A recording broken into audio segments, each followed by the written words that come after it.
All right, good morning, Mayor and Council. This morning, I'm just giving a brief, I think that's a common theme for this morning is it's brief, which is usually not something that I'm good at doing, but I will be in this case. Providing just some departmental highlights as far as your goals and objectives, what we in Neighborhood Services are doing to address those items that you have identified for us to work on. So without further ado, these are just some quick highlights, and looking back at the year, we've had a very productive year as far as addressing a number of issues. One is that we've completed a realignment to maximize resources this past year in animal services.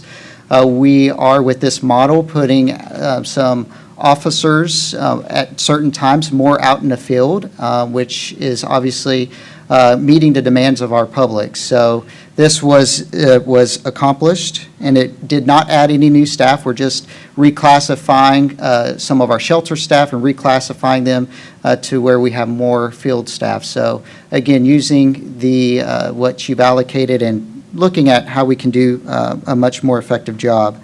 We've also streamlined programs that have improved conditions in neighborhoods. This is a number of programs where we've since Miss Yolanda has started with our neighborhood vitality efforts. She's taken on home and a couple other projects, as well as addressing Mesquite Day. So again, we are able to work across divisions to really impact our residents in our community. Some new programs, speaking of neighborhood vitality, and also some other housing and community services programs that we have focused on this past year. We completed our first neighborhood summit. We yesterday just concluded our 8-week summer youth internship program, which I feel was a successful first year for that program.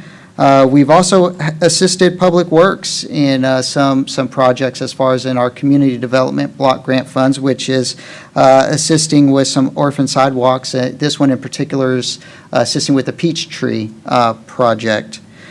We've also evaluated our organizational structures across divisions, and currently departmental staffing across neighborhood services. We are about 48 full-time employees. I'm just going to go past this really quickly. Again, this is, you have your handouts. What I did was just pull out of council goals exactly what neighborhood services, what we impact as far as those goals that you have set out. All right, so going into our addressing deteriorating vacant structures through aggressive abatement programs. This is just a quick stat of our vacant property maintenance program. This is a program where we take on more of an aggressive approach to vacant properties. And I can tell you that I've taken personally less phone calls regarding residents' complaints for vacant properties. Mainly, this is a program that after we send a notice to maintain or a letter to maintain, we send a series of notices, and then we hand it over to a contractor if they are unable to properly maintain that to a minimum standard. So that's 78 properties. Since I put this together a few weeks ago, we are now at about 81 or 82 properties that are on that maintenance rotation where a contractor goes out. We place a lien on the property as far as recouping our costs. And we also have made this database accessible to other departments so that we're sharing this information and hopefully being more effective. Our high-intensity code officer ensures that staff and our contractor are working together to accomplish this program. It does require some oversight, and that's what our high-intensity code officer, that's one of the projects that y'all funded or enhancements you funded a few years ago. So we're putting that position to good use. Some other objectives: define worst case scenario conditions and establish performance metrics to measure successes. Part of this would be our T25 program. Chris Sanchez is actually the one that kind of heads up this program for City Manager's Office. But he's putting together performance metrics as well as benchmark criteria. So how does a property get onto the T25 list, which is, again, it's more than 25 properties. That's just the catchy catchphrase that we came up with. But also, we've expedited demolition of 3 properties recently. So this program does put that burden on property owners that are on this list that, hey, you know, City of Mesquite is really serious about our conditions and appearance in our community. And I feel like, and Chris can probably speak hours on this alone, is what we've been able to accomplish in the short time that the program has been in place. Our legal staff, this was something that was funded last year, is the addition of an additional attorney, mainly focused on code issues. And I can tell you that Cody is a very aggressive attorney. I hear from our code officers after they come back from the code docket that he is stern and also fair with our residents. And so great feedback from the code staff that's actually writing citations and moving through the court system. But he's taken on a lead role of assisting with prosecution of code cases. He's also provided guidance as far as how we can improve our enforcement activities in code. And then he's also been a lead for really pushing those demolition of unsafe structures. And this isn't really doing him justice. Y'all probably have worked with him on a number of other issues as far as council goes. But he is, as far as direct correlation to code, he's been a great asset. As far as increased effectiveness of environmental code programs through timeframe of resolution of issues, I am actually preparing the latest quarterly update for council, which you will be seeing next week. But the benchmark, again, that we kind of set, because this is a new thing for us in code, we identified 30 days as far as a goal for code staff. And again, this is from the opening of a code case to when it's been resolved. And that's whether the resident has remedied the situation or violation, whether it's gone to court through citation, or whether we've contracted. Past quarter or quarter 2, we were at 23 days. Right now, we are in the high teens as far as what we're doing as far as code staff. So, and this is really a direct impact of the investment that we've made as far as updating our software. I have the visibility as far as director to see exactly what staff is doing. And then I can work with our field supervisor and as well as code staff to ensure that staff is meeting those benchmarks that we've set forth. My goal is that everybody in the city of Mesquite is receiving an equitable amount of code enforcement services. So it doesn't matter what part of town you're in, that everybody, all of our code officers, are doing what they need to do in every one of our code areas that they are assigned. So again, this is really a great benchmark moving forward to measure that success. As far as increase, again, the effectiveness, our Code Ambassador program, these volunteers, these are folks that have signed up, gone through training, done write-outs, and that have helped us as far as being a part of the solution. Any resident can report a code violation, but it's these code ambassadors that are actually part of the process. They go out, they mirror what our code officers do. They identify a violation, a notice is sent, and then we do a follow-up, or they do a follow-up, rather, a follow-up inspection 10 days later. If it's not resolved, then it's passed on to code enforcement staff for higher levels of enforcement. And we do see it's not as high as far as resolution goes. They're right at about 50% as far as when we send a notice of violation through a code ambassador. And that's mainly because sometimes you have to go outside of just that 10-day window as far as to measure effectiveness. Sometimes it takes 2 to 3 weeks, depending on if there's a hardship that that resident might be experiencing, that we allow some more time for resolution. So if you were probably to look at the cases that they worked that were passed on, it probably would be a higher number. But again, these they help augment, and they look for some of our common code violations, and we have about 5 that they focus on: high weeds and grass, also parked vehicles on unapproved surfaces. So they look at those more common and things that really jump out at residents as far as things that are an eyesore for those residents. So again, a great program. We've actually worked with the city of Plano. They're looking at mirroring the program in their community based on what we've designed. So there are some people watching us as far as looking to see how successful this is over time. We are looking at, we did not have the turnout that we wanted. I kind of have high expectations as far as residents getting involved. So we're looking at introducing another class this fall to see if spring is a busy time for most residents. So we're looking at adding an additional class so that maybe we can get some more citizen volunteers in this program. So you had, I believe, 60 when you first kicked this off, and I apologize if I've missed this, 10 active codes. So currently, out of all the people that have gone through, 10 have stayed with it to this point? And a majority of those 10 that are active are from our inaugural code ambassador class. So they're really a dedicated bunch, and we have picked up some over the last couple of classes, but we do have a core, and it's like this with any volunteer program. If you have 30 volunteers, you can almost look at having 10 that are active. So I think we are where we need to be as far as activity. Yeah, I think that's great, and I want to make sure I heard this right, and you might repeat it. So Plano's looking at copying something that we're doing. Yes, sir. Outstanding. There you go. Thank you.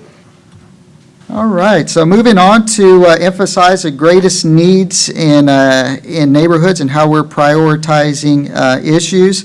And this is where we're looking and where neighborhood services bring all these different departments together, where it's really a benefit, is that we look at programs like the Community Development Block Grant, and where can we leverage this program to impact our residents as far as in their community. So housing rehabilitation, we've had roughly about 30 projects for the current program year. We're always looking to add capacity there as well. We have a first-time home ownership program which we've advertised for, and that if a resident meets income limits, they can qualify for some assistance as far as down payment assistance and those types of services. So I definitely would encourage them to look at our website for more information on that program. I've mentioned the Orphan Sidewalk program. We're looking at doing more this next program year. Actually, the next council meeting in August is our annual plan and our budget, which we've had a few public hearings on thus far. And one of the program areas that we're looking at funding is, again, these types of projects, orphan sidewalks, as well as continuing with some of our other partnerships as far as social services go.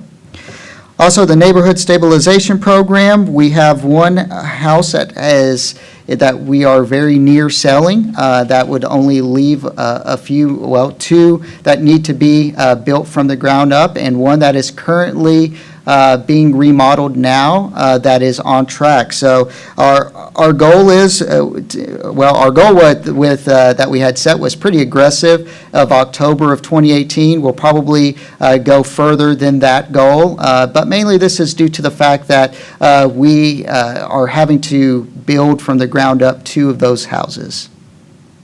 That program, I remember when it started, we've had these conversations. Is there a requirement as to when we get the final monies paid back to the federal program?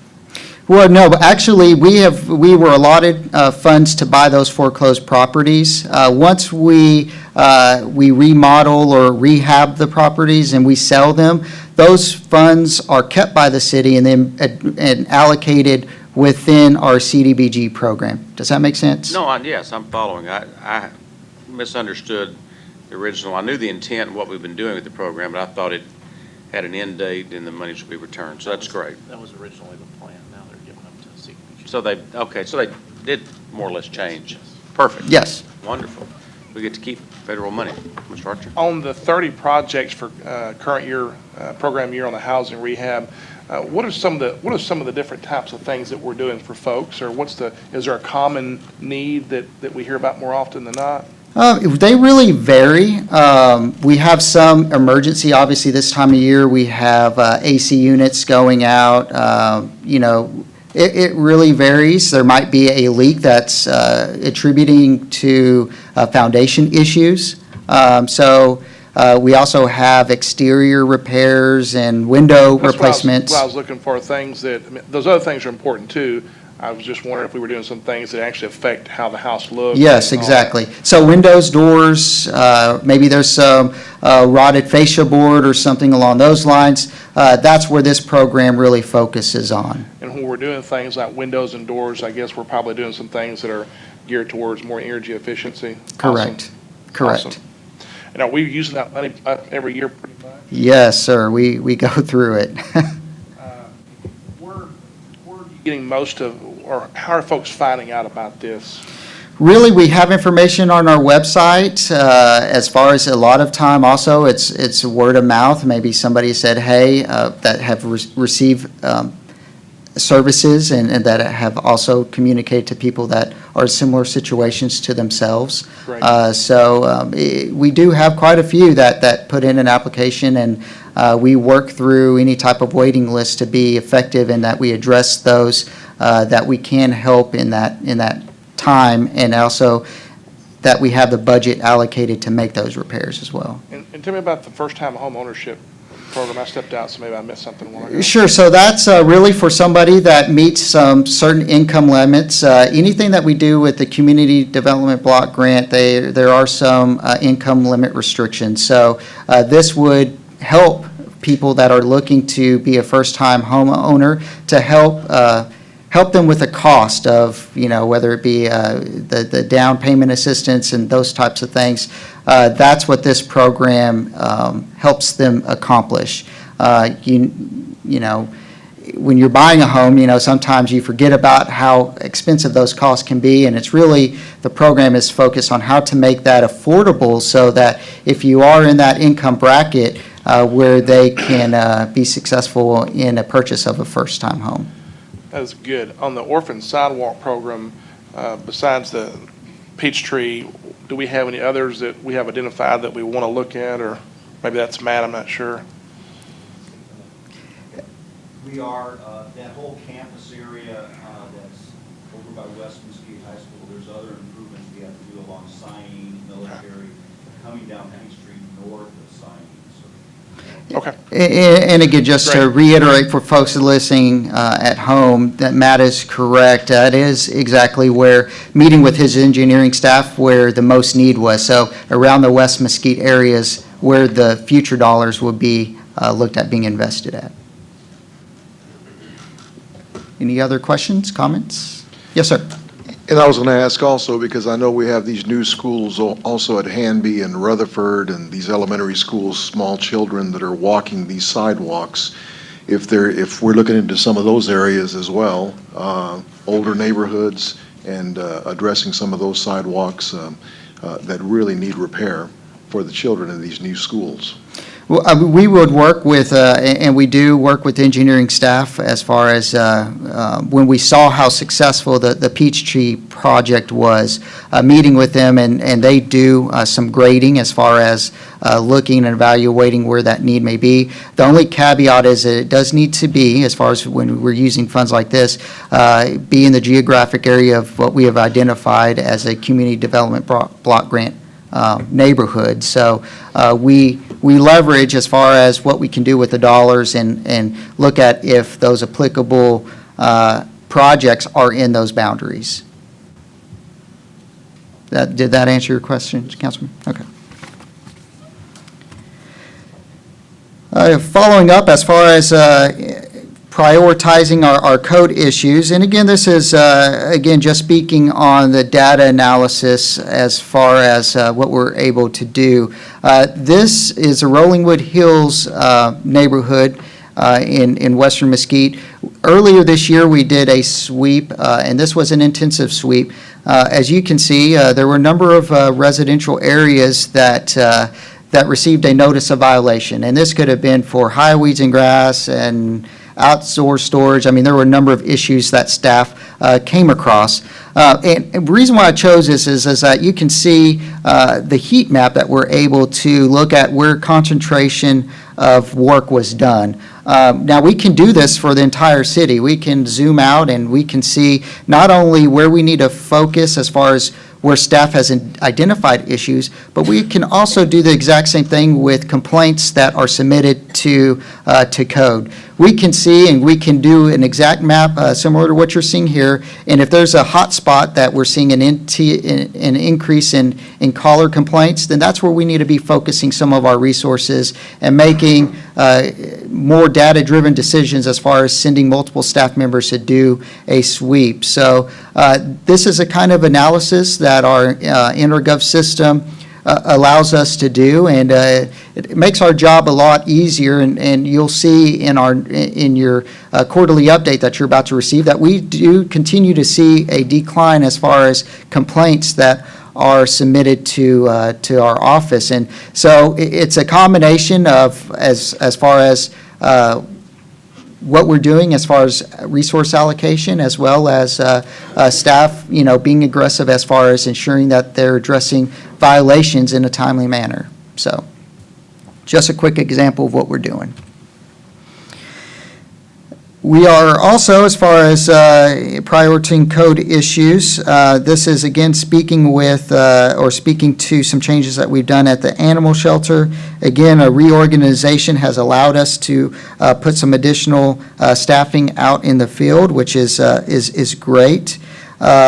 It also, I like to point out here in August, we have our Clear the Shelter event. Looking at this past year, a success for us was having 100% as far as adoptions go on that day. We're looking to continue that this year. So definitely any residents looking at this presentation today, or as council, if you have anybody that's looking for a pet, encourage them to attend that event in late August. We also have seen a great increase as far as our live outcome rate. We're at about 93% this past year, and that's phenomenal. And a lot of that is attributed to our manager of animal services, who's very progressive as far as ensuring that we're partnering with rescue agencies and that we are doing the best that we can to impact the positive outcome for adoptions in our community. So again, she's going to be looking at redoing our strategic plan later this summer, going into the fall. So that is going to be a key document that will guide us into the next short-term and kind of long-term strategies that we need to make to ensure that we have an animal shelter and animal services that our community would like for us to see. And as far as neighborhood vitality, again, a great success was finding a very outgoing and passionate person to be manager of neighborhood vitality. Yolanda Wilson is very passionate. She touches residents' lives every day. And she is really in the throes as far as planning for addressing Mesquite Day, and she's looking at having a successful event as we've had in the past. And we are excited about this upcoming year. Our neighborhood summit, we saw about 117 attendees, which I thought exceeded the expectations for our first year of this event. We're looking at how we can show examples of how neighborhood leaders can make small changes that add up to big things in our community. So we're looking at bring in some examples for next year as far as what some neighborhoods are doing to try to make changes.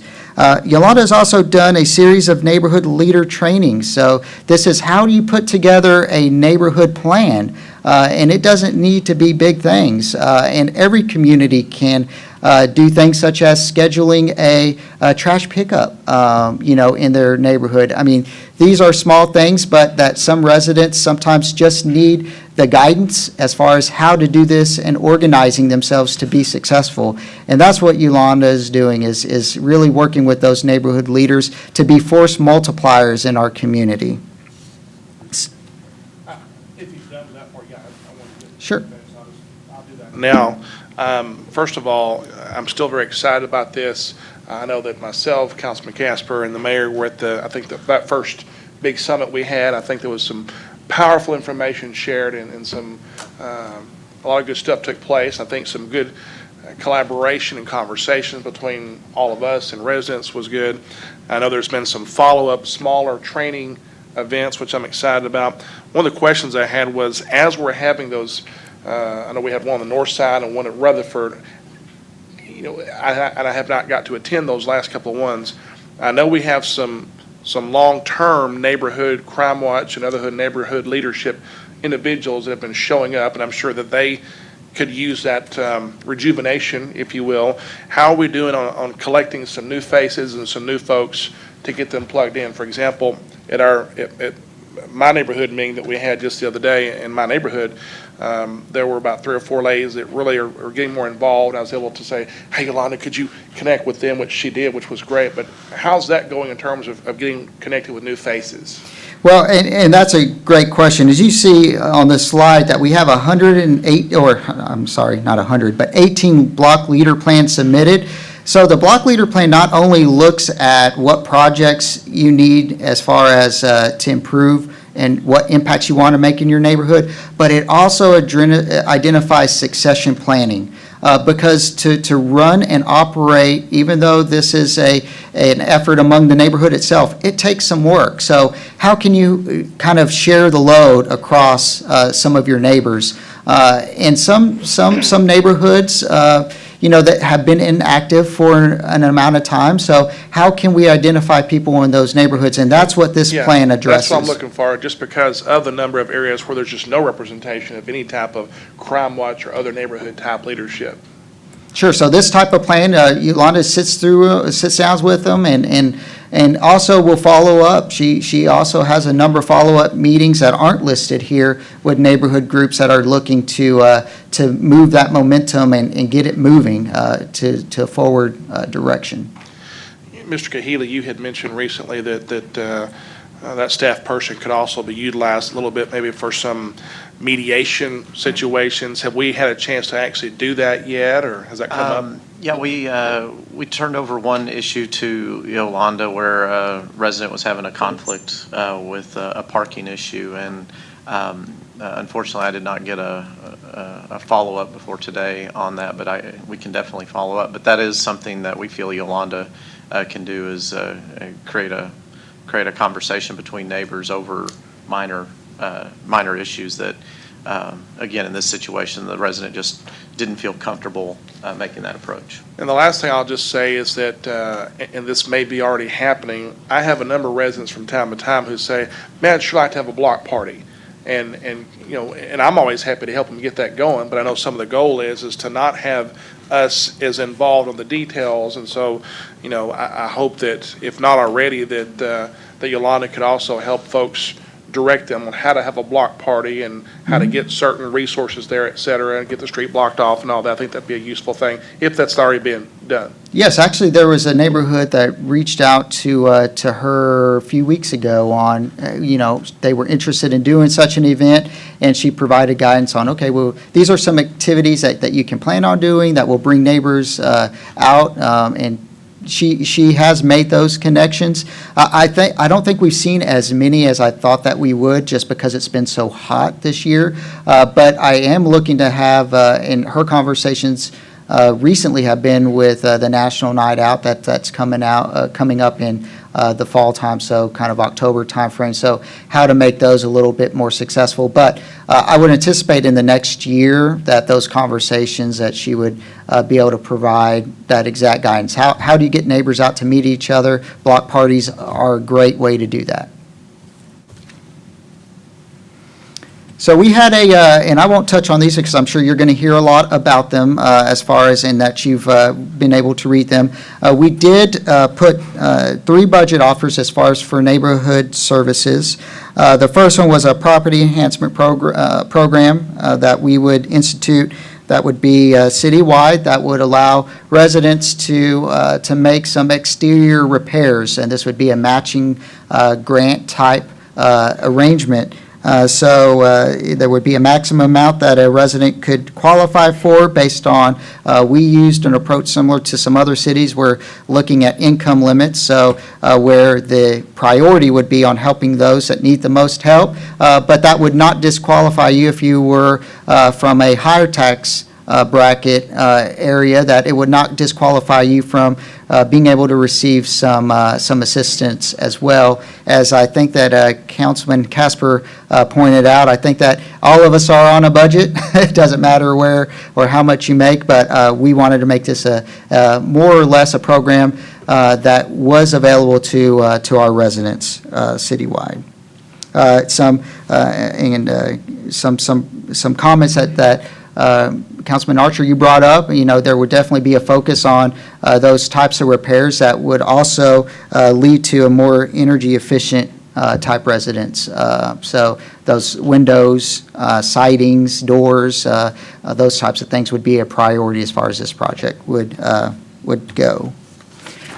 Some more just basic details, and again, I could probably do a whole presentation on this alone, but it would again focus on those exterior items, a maximum of $5,000. We used an anticipated project average of $3,000 for our budgeting for budgeting purposes.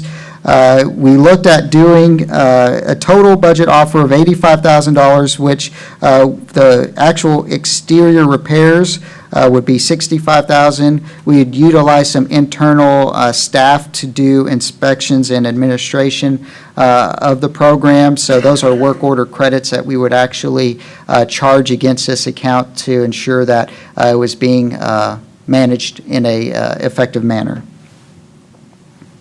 Any questions as far as this program goes? Yes, sir. I may be anticipating, so I apologize if I am. So this is a match where someone brings in a proposal for a project. I'm going to replace all the windows on my house, or my siding, or some sort of combination. And you're saying the project has a maximum of $5,000. That we would reimburse. That's a maximum amount, an That's award. $5,000 reimbursement amount. Correct. So what's the maximum amount of the project?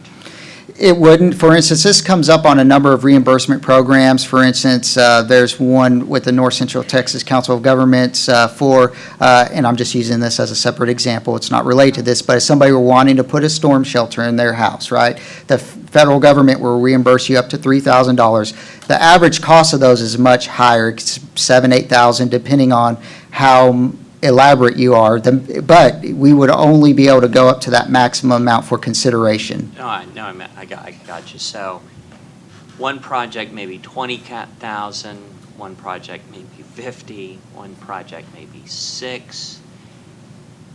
Our reimbursement, our grant level is capped at 5,000. Correct. All right. So let's say there's a $10,000 project. They come in, they do it. Here's my plan. The administration and the costs are, I approve. That sounds reasonable. That's what things typically cost. Approved. Homeowner goes, does this project, spends $10,000. They bring you the receipts. We cut them a check for $5,000, right? In theory, correct. Yes, sir. Okay. how do we get paid back for the 5,000 of the grant? We wouldn't. It would essentially be a grant in the sense that that money would go to the resident for making that investment on their property. There are some requirements that we would institute. One is that you couldn't, this would be the first step as far as receiving an allocation of money, and we would have to have and work through some internal policies, but some things that we've discussed with Mr. Kahili is, for instance, you couldn't sell your house in a certain amount of time, or else you'd have to repay that, because obviously we don't want somebody receiving this and then a year later turning it into, for instance, a rental property. There would be some restrictions in place that would protect that. These would be focused on an owner-occupied property. So it's a mini clawback provision, and to prevent investment individuals from using this to flip a property? Correct. Yes, rental property would not be eligible for that. We consider that similar to a business. So again, this would be a program mainly focused at owner-occupied, or focus on owner-occupied structures, and ensuring the integrity that it would stay that same type of property after the project was completed for a period of time. Okay, so that's the end of my questions. I have one comment. Well, I have two. First is, I like the concept or the idea of trying to incentivize homeowners to repair and upgrade their properties. So I'm in favor of that element or aspect of this. And my next comment, don't take it as a criticism of the first part. Compartmentalize those two. So yay for upgrading properties. I like programs like this where the increased property value that results from this activity is paid back to the city, specifically to reimburse the city for the original grant program. Very, very, very much like other economic incentive programs that we do, where if we grant, for example, El Rio Grande $1.5 million to move there, that we get a reimbursement, if we did. I was on the council when that was approved, but other projects where we grant monies in a 380 grant, and we get paid back for certain tax monies amount. So the specific property that benefits from the grant pays us back through the increased property value and property tax receipts that we receive. I like that program better, and I think that allows us to do more of this for more properties, because the properties are fueling the activity themselves. The more successful, the more people who do it, it just continues to fuel this activity. So see how I wasn't criticizing the first part, I just like a better wrinkle on the second part, but that's my opinion alone. Sure. Mr. Miklos, I'll let you know that we did examine a lot of models from different cities, including the model where you were refunding it through the property tax increase, or the increased values. We just didn't see the rate of return being as great, just with some of the values of the homes that we would think that would be participating in this program. So we looked at just a straight. That's the reason why we didn't propose that specific type of model, just because we didn't feel that it would ever become a self-funding mechanism. Theoretically, and just to weigh in a little bit on that, with a $100,000 home with a $10,000 improvement, your tax value, you may be paying back 20 years for even the $5,000 and the dollar values. But if that person would never upgrade that home, that would allow those values to come back. We've talked a lot about how do we incentivize it. And I think your idea of putting on a payback plan is great. I worry about the citizens that live in these type value homes wouldn't necessarily think of it as an incentive if they're. But then the other thing is, if the value does happen to continue rising, you could always say, well, yes, part of that incremental increase, we're getting back to the city anyway. I mean. No, and no, Mayor, I appreciate that. I'm not what I'm not talking about is doing anything to disincentivize this program at all. If I have a $100,000 home and I get a grant from the city to fix up my house is fixed up. And if I'm not paying any more money than I otherwise would in increased taxes to the city, the question is only where does that increased tax dollars go? Does it go to the general fund, or does it go to specifically pay back a grant for me to fix up my home? The homeowner, the $100,000 owner, I mean, they may have some sort of emotional interest in where the money goes to, but otherwise they're paying the exact same dollars and cents to the city, so they're not going to care how that tax dollar is distributed. But this fund, instead of just a straight out outlay, here's your money, good luck, instead, as we do it, we get paid back. And to the city manager's comments, I understand that it may not be 100% reimbursement. But if it's 50% or 75% or 85% reimbursement rate off of designated tax receipts back to the city, that makes it easier to do a bigger program.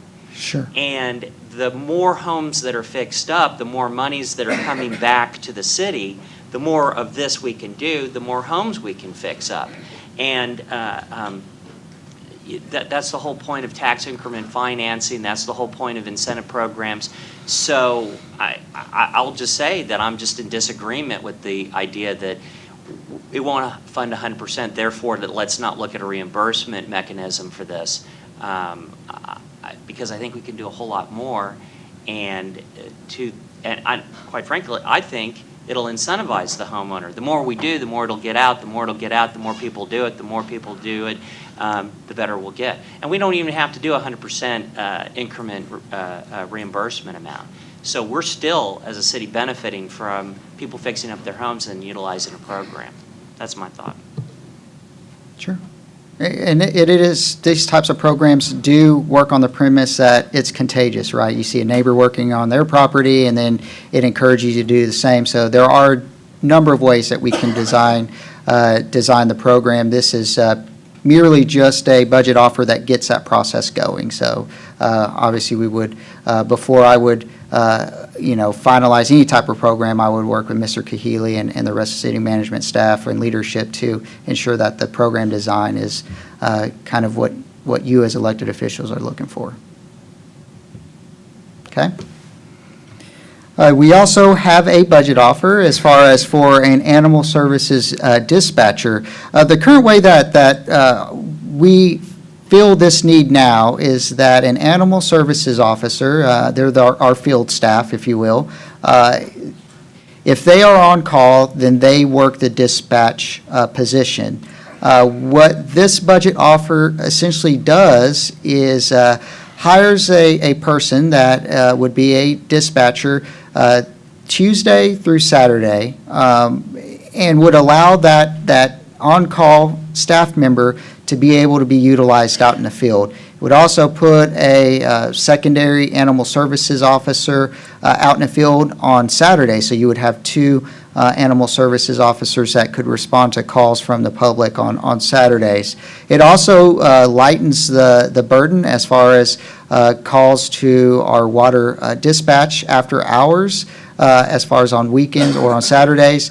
There is a challenge here in that utilities dispatch, they are a huge asset for us, but sometimes they answer calls such as, is this dog available in the shelter right now? And there's not always the capability. It's not as easy since the facilities are not together as far as where the call is taken and where the inquiry is needing to take place. So this actually is a big improvement and focuses on the customer service experience for our residents calling into the animal shelter, and as well as puts that additional staff member out in the field that can be utilized to answer calls. Is essentially the basic premise for this budget offer. Okay, something, go ahead.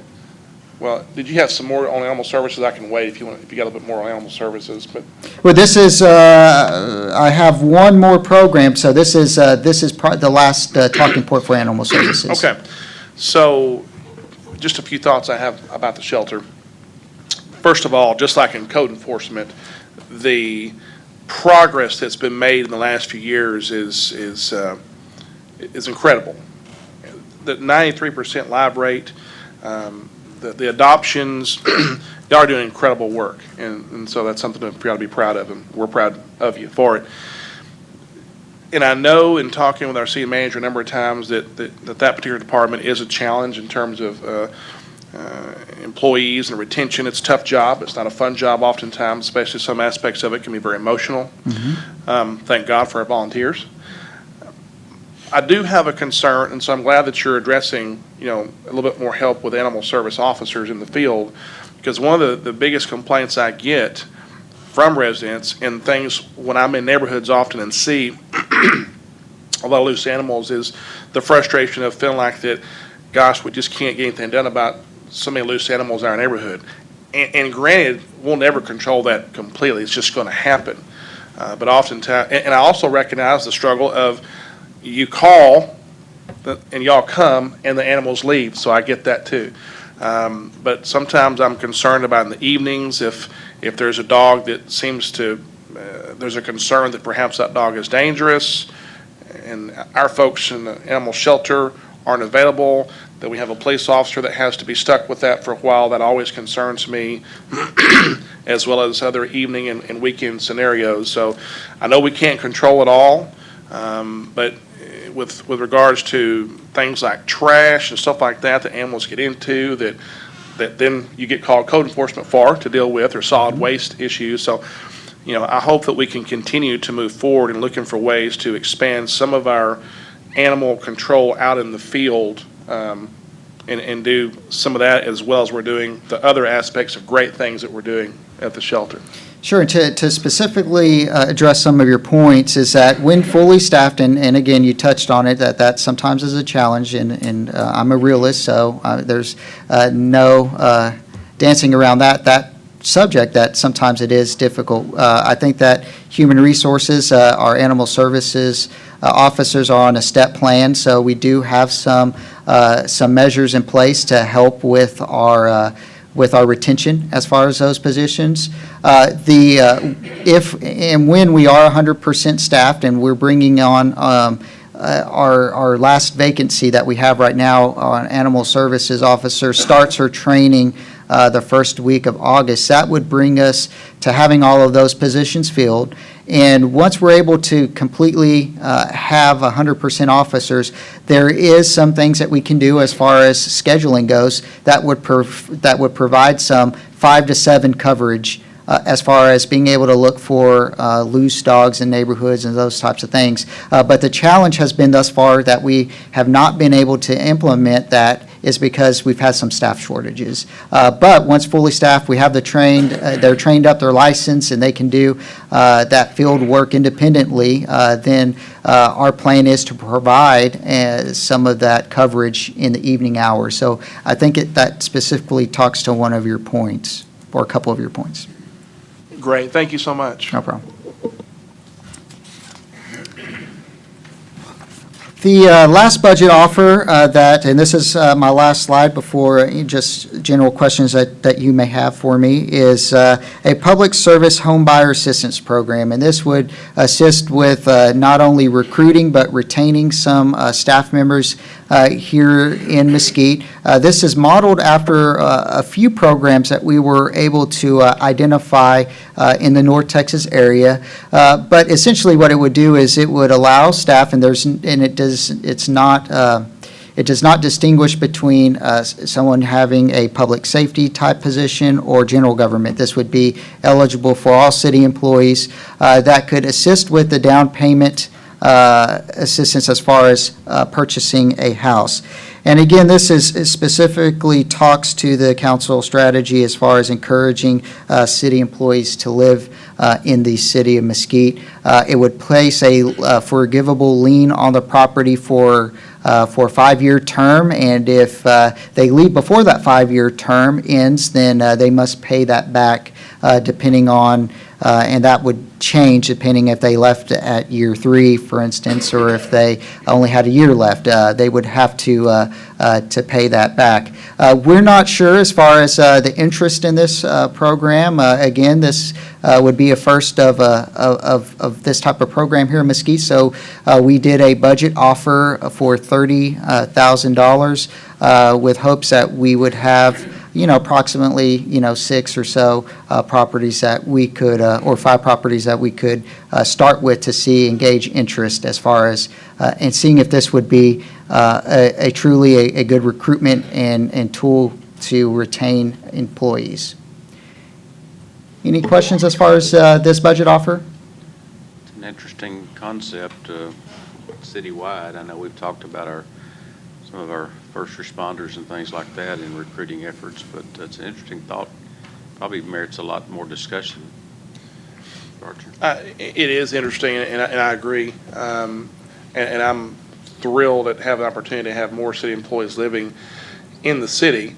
I would say that, one of my first priorities, of course, is to find more ways and hopefully maybe get some more federal dollars as we go down the road to have opportunities for our police officers to live in our neighborhoods, just because of the dramatic impact that can have on safety, and having that officer living in town and investing here and giving the confidence of residents to know that they have an officer living in their neighborhood. There's so many benefits with that. And I know that's not necessarily what we're doing here, but that's always my first thought with regards to this, is looking for ways to get there, as the mayor said, with our first responders. I appreciate those comments. I'll add to that. First, again, compartmentalize. It's good to incentivize to get more city employees to live in our city. Mm-hmm. So that's good. I would like you all, city staff, to look for additional innovative ways to, at an even greater extent, incentivize our city employees, especially our first responders, to be in our city, to live in our city, some to move back to our city, including properties that the city may have that may be in a condition where if a city employee, let's say a police officer, gets a property that is a little bit run down, but that they fix it up, that they get that property. And not to put a burden on any individual type of employee, but I'd like to see us looking at a whole lot more ways to get our city employees, especially our first responders, our police officers, our firefighters, to be and live in our city through more innovative ways than just grant programs for 6 or 7 to be able to do that. And I think there's a lot of other ways of doing that, additional ways that don't cost the city.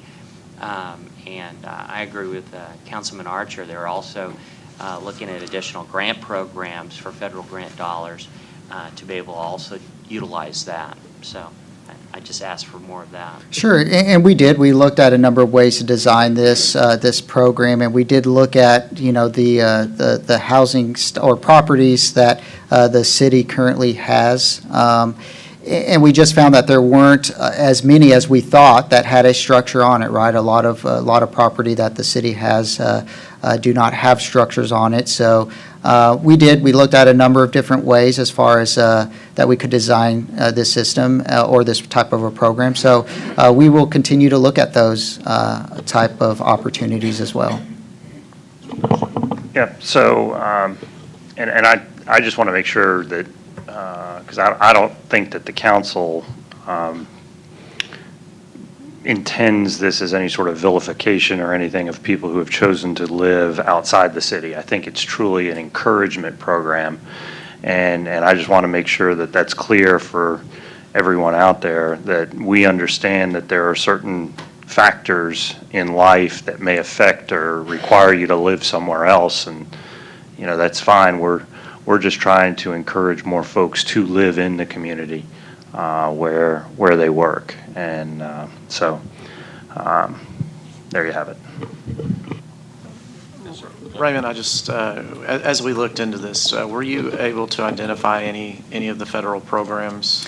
There was a housing and urban development program that I believe the name of it is Neighbor or Heroes Next Door, as far as the program goes. But for about a 2 or 3 month period, I had myself and staff also look on that database to look for eligible properties for our first responders, and it also is open to teachers, EMS personnel. And in that 3 month period, there was almost no homes available through that program because, again, it looks at those HUD properties that have been foreclosed upon, and they are far and few between in North Texas. We have a very aggressive housing market. So we just did not, after monitoring that program, see a lot of opportunities for our first responders for that program. Any other questions for Raymond? Mr. Archer? I got a few overall budget Health Department. Yes, sir. A few things I didn't get to. First of all, I want to say what an awesome job y'all have done specifically in the code enforcement area, and I'll give an example of that. I apologize for all my coughing today. Valley View Heights, which is one of our toughest neighborhoods, especially for code, streets, solid waste issues. We've had a number of trash pickups over there where you could fill up 4 or 5 bags in 30 minutes. It's made a lot of progress since then, and I know for a fact that, you know, when I'd asked for a code sweep over there about a year and a half ago, there was some very deep, hard conversations that were had. There were some people that, bless their hearts, had to do some uncomfortable situations, residents, because we had just not dealt with that for years. And but we had to. And because of that intense code enforcement over there, I've seen several homes that have been completely revamped and remodeled and just look so much better. And I really believe that some of that came from the intense code enforcement and the higher standards that we were raising. So whether it's that or T25, and sure there's opportunities to get better, but I've seen, because of my time in neighborhoods, tremendous progress. I'm very thankful for that, for you and your staff. A few things I had scribbled down with regards to code enforcement, and I know staffing is always a challenge. I would like to see us continue to look for more opportunities to have a little bit more service in the evenings. I know that we work on Saturdays, I think, to about 5 o'clock. Yes, sir. Correct. You know, sometimes that's just not enough. I think we probably need some help on Sundays as well. Again, I recognize that Rome wasn't built in a day, but I'd sure like us to be talking about that, thinking about that. Oftentimes when I see the most, you know, cars parked up by front doors in the middle of the yard and things like that, is at nights, especially on the weekends when people tend to think that no one's watching. And so those are some thoughts about just the overall code enforcement. I think I've hit most everything else that I wanted to mention. But, I continue to get, from time to time, to get concerns from residents, and Mr. Kahili, you and I have spoken about this before. I think we're doing a great job in terms of higher expectations of a shorter period of time to get things done with compliance.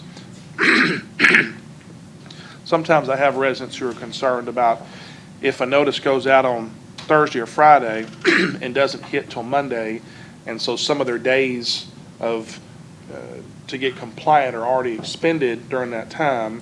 And I understand that we can have them call the code officer, but then that means more calls to the code officer to have to get back to that resident. So I still sometimes am concerned about when notices go out and those days being expended during that time. It's just a concern that residents who oftentimes very much want to take care of what needs to be done, but they get nervous about only having suddenly 4 or 5 days instead of 10 days or whatever the number of days. So those are some general comments I had, but overall, I see tremendous progress. I'm proud of what y'all are doing and very, very thankful. Okay. And to speak to the notice of violation mail date, after a couple of incidents that came up, we did implement a process that if a violation is identified on, say, for instance, a Friday or Saturday, that there's a drop-down box that staff chooses that actually builds in additional time just because it takes time for the notice to be printed and mailed. So we have instituted some internal processes that build that into account. Any other questions for Raymond? Oh, go ahead. I'm sorry, Yes, Mayor, sir. one more thing. How do you feel like overall the internship went? I felt like it was a great success. Actually, yesterday, it was interesting because we did have a kickoff meeting where we had all of the students come in along with staff that supervises them. And, there were a few that really came out of their shell. We went through around the room and asked students what some of their favorite experience was on it. And so hearing what they were able to learn, and it's all about just exposing them. A lot of folks don't realize what it takes to run a city, and I like to use Debbie's intern that finance got, that she actually did a really great job about the intern spending time with each one of her divisions. And she was very well-spoken, and I think that she was exposed to things that people really don't think about. The financial management of the city is a quite in-depth type process, so I was really impressed with the way that she spoke about that. And there were a number of stories. The intern for Animal Services, he was talking to Cliff in great detail about his experiences. So I think that ultimately what we were trying to do was expose them to what our city does as far as services go, and I think that it impacted each one of them that participated in the program. Well, I know that the mayor worked for the Parks Department in the school, and I worked for the library years ago, just right out of high school, and so maybe we'll get some future city employees or maybe even some future council members. Of course, I'm also hopeful that as we move forward with this, that we'll be able to get some private sector participation as well as we go forward, because again, we see all over America a number of more urban communities when they do deep dive into a strong jobs program for teens, especially in the summertime. It impacts just a number of different ways for the community. So work is good. Thank you. No problem. Thank you, Raymond.